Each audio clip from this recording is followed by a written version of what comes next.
আমরা সকালে আইসা দেখি ব্রিজের এই গতি, পরে মডেন থেকে ছেলেরা আসছে, আমরা সহকারে আমরা কুড়াখাটি বাস দিলাম, আনা দিলাম, অনেক মাহিন্দা ফিরাই দিলাম।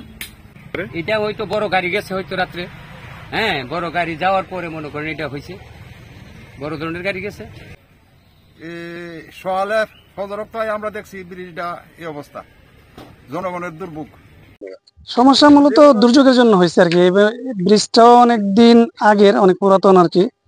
সেই হিসেবে ইন্ডিয়ার পানিও এই খাল দিয়া নামতেছে।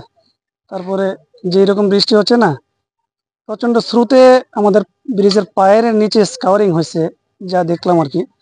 সেটাতে আপনার আমাদের পায়ের ফিল করছে। এখন প্রশাসন থেকে উপজেলা নির্বাহী অফিসার এবং আমার জেলা নির্বাহী প্রকৌশলী মহোদয় তাৎক্ষণিক ব্যবস্থা নিয়েছেন, গাড়ি ঘোড়া চলা বন্ধ করছেন এবং আনসার বাহিনীও ডিউটি করতেছে। এখন গাড়ি চলা টোটালি বন্ধ, আর মানুষজনের চলাফেরা তো সম্পূর্ণ বন্ধ করার কোনো উপায় নেই। তারা ওনারা আপাতত পায়ে হাইটা চলতেছে। তবে এখন পানি নিচু থাকা অবস্থায় ধরেন পায়ে হাইটা চলতে অসুবিধা হচ্ছে না, কিন্তু আবার যদি বৃষ্টি আসে বা স্রোত বাড়ে, পানি উপরে ওঠে, তখন আবার রিস্ক।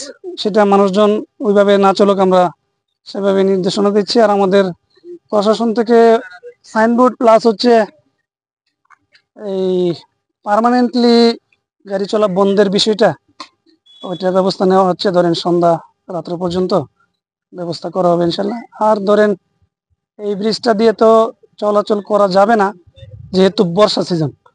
আপনার বিকল্প ব্যবস্থা হিসেবে এই ব্রিজের পাশে হয়তো আরেকটা চলাচলের ব্যবস্থা করা হবে, এটা দপ্তর থেকে করার ব্যবস্থা করবে ইনশাল্লাহ। বেইলি ব্রিজ স্থাপন করা হবে।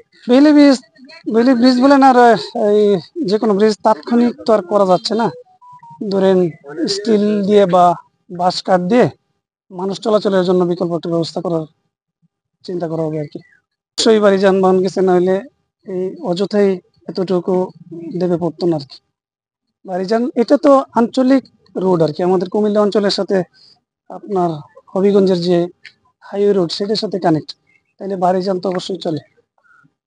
সিম্পল গাড়ি চললে আর এতটুকু হয়তো ক্ষতি হইতো না। আর বর্ষা সিজনের জন্য ব্রিজের নিচের অংশ তার দেখা যাচ্ছে না, তবে স্কাওয়ারিং হয়ে দাবছে অতিরিক্ত লোডের কারণে, সেটা বোঝা যাচ্ছে।